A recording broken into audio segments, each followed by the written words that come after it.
الله الرحمن الرحيم الحمد لله رب العالمين guud ahaan ummadda Soomaalida iyo Islaamka waan salaamaya waxaan si gaar ah u salaamaya si gaar ah intaan isku aragtiyaan nahay ee Soomaalinimadu naga dhaxayso waxaan doonayaa inaan fursaddan yar uga faa'iideysto madaxweynaha Jamhuuriyadda Federaalka Soomaaliyeed madaxweynaha ummadda Soomaaliyeed inaan halkan hambalyo uga dirno magacaygu waa Maxamed Cabdullaahi Axmed Maxamed Galeer waxaan ka mid ahay halabuurada ku dhaqan gobolka Togdheer ee ku nool maantana jeclaystay inaan dareenkayga la wadaago ku 960 kowdii luuliyo iyo ku 969 22 Oktoobar dareenkii ay ummadda Soomaaliyeed dareemeen maalinta ee macaana ee quruxda badnaa ee waxa weeye hawada isku dashay joog macaana waxa la mid ah dareenka ay maanta markay farmaajo la doortay ummadda Soomaaliyeed dareemeen aniga iyo saaxiibkay Cali Dhanaaniye oo kamid ah dadka aragtiyuuna mideeyeen walaaltinimaduna mideysay hal abuurkuna mideeyay waxaan jecelahay inaan halkan ka soo gudbino magaalada Burco aad baan u salaamayaa madaxweynaha farmaajo iyo ummadda Soomaaliyeed guul waxa inoo soo dhow saansaantii midnimada waxa inoo soo dhow saansaantii gobonimada waxa inoo soo dhow saansaantii ay gaaladu jabi lahaayeen ee guumeysuguna tagi lahaa waxa inoo soo dhow saaladii saansaantii aynu ka guuleysanay cadawgeena Itoobiya jaarka nalaah ee kala qaybiyay mid waxa weeye aynu maamul goboleedada nahay waynu ka guuleysanay baarlamaanka ummadda Soomaaliyeed oo hambalyeynaya waxay waxa weeye mataleen rabitaankii shacabka Soomaaliyeed ayay maanta mataleen hambalyo waxaan jeclahay inaan dareenkayga la wadaago anoo kaga warramaya waayihii aan soo marnay iyo waxaan maanta dareenay wax badan baan lafaha qeylin iyo laabnay dhalanteede wax badan baan ladmada diidnayoo laamadood jireeye wax badan baan ladaadiyo lahayn liqinyo joogtaaye wax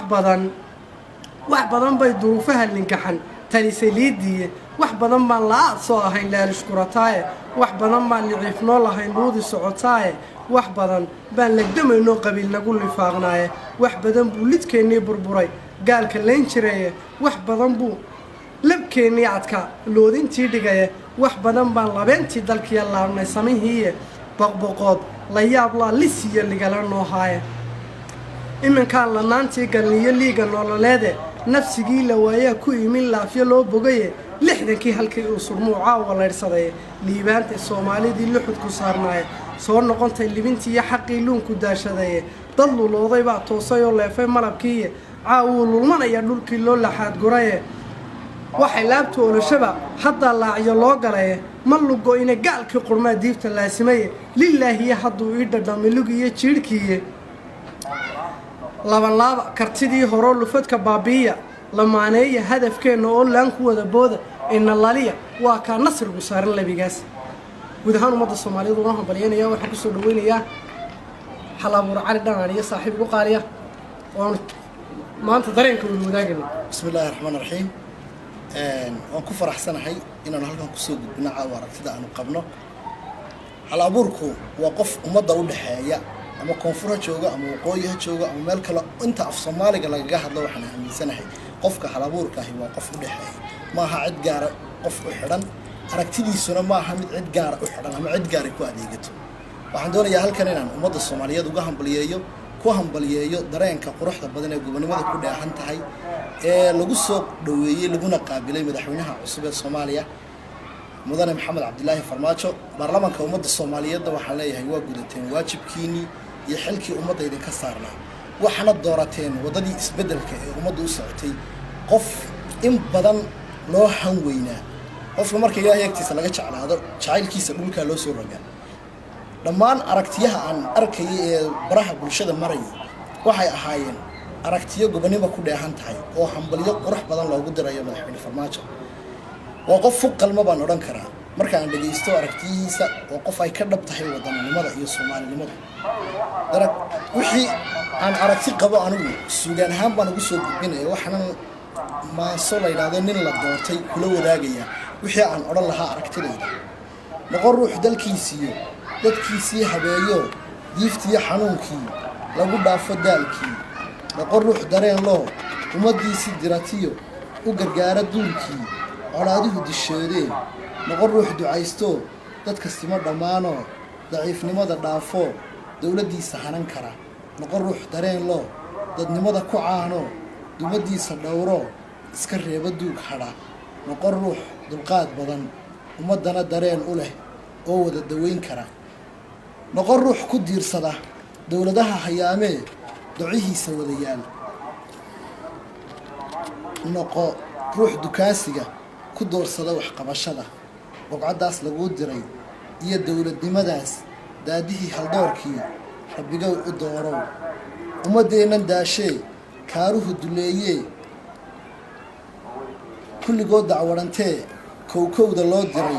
labalabana loo dilay dalwantiyo xabaashiyo lagu duugay wadaraha inta nool daweeyo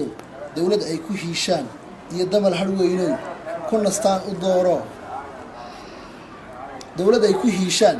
iyo damal hadhweynoy ku nastaan u dooro ka ilaali daranyada iyo cudur mar kala dila noqo ka ilaali daranyada iyo cudur mar kala dila nin xil doontay ee dalab shacabkaa dalaganee dulloobee la baabow waan kuu damqanayaa